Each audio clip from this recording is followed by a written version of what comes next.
যদি হয় তাহলে শপথ কর ওই গ্রামের একটা মানুষকে বাঁচতে দেবো না। কখন মরল বুঝতে পার আপনজন হারানোর কষ্ট কত। সবাই চুপ করো, এত আতঙ্কিত হলে চলবে না। আপনার কথা আমি বুঝতে পারছি। আজ থেকে 12 বছর আগে ঠিক এরকম একটা পরিস্থিতি আমাদের সামনে এসেছিল, আর আমরা সবাই মিলে সেই পরিস্থিতির মোকাবেলাও করেছিলাম। এবারও তাই করতে হবে। যাও তোমরা প্রস্তুতি নাও, কালকে জঙ্গলে হানা দেবে। রিয়াজ, খুব জরুরি কাজ ছেড়ে বাড়ির বাইরে বার হবি না। কেন আব্বা? কেন তুই শুনিসনি হাসিদের মেয়েকে রাক্ষসে মেরে ফেলেছে? এসব তুমি কি বলছো আব্বা? আমি তো কাউকে মারিনি, তাহলে কে মারলো মেয়েটাকে? যেভাবে হোক রাক্ষসটিকে খুঁজে বের করে ঠিক আগের মতো জ্যান্ত পুড়িয়ে মারবো। কি হলো তুই না? হঠাৎ করে কি হলো মেয়েটার? তোমার জন্যই তো। মেয়েটার সামনে রাক্ষসের কথা না বললেই নয়।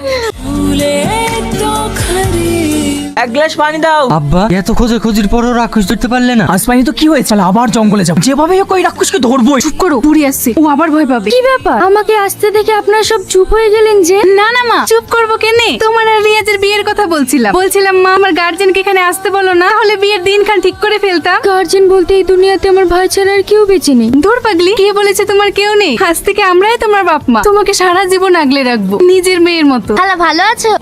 রে ভালো আছিস? সিজনের কুটুম তুই আমাকে সিজনের কুটুম বললি কেন? তুই তো আমলিচুর সময় ছাড়া আমাদের বাড়ি আসে টাইম পাস নি, তাই বল। দেখিছো খালা, দেখিছো সব সময় আমার পেছনে লাগে।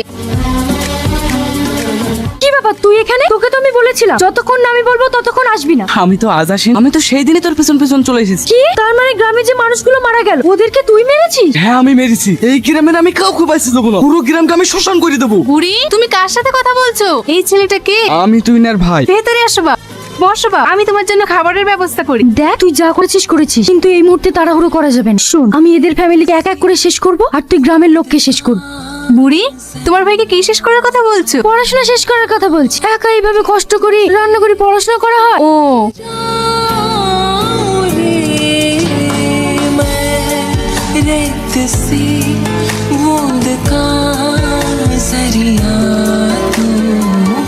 পল্লবী, তুমি আর এখানে কতদিন থাকবে? ভাবছি সকালেই বাড়ি চলে যাব, আমার এখানে ভালো লাগছে না। ভালো আর কি করে লাগবে বলো? এখানে তো তোমার আর বয়ফ্রেন্ড নেই।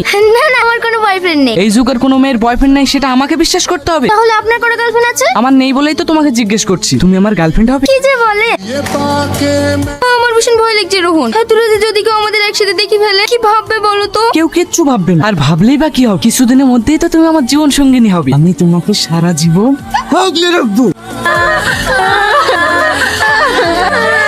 এত বড় শত্রু কে ছিল রে মা? না, ওর কোনো শত্রু নেই। আসলে এই গ্রামটাই অভিশপ্ত হয়ে গেছে। 12 বছর আগে ওদেরকে যেভাবে পুড়িয়ে মেরেছিলাম, এদেরকে যদি ধরতে পারি ঠিক একইভাবে পুড়িয়ে মারবো। ঠাকুরের আজকে করতে হবে আব্বা, তাহলে তো এইভাবে আরো মানুষের প্রাণ চলে যাবে। হ্যাঁ তুই ঠিকই বলেছিস, আমি এই গ্রামের আর কাউকে মরতে দেবো না। এই তোমরা সবাই প্রস্তুত হও।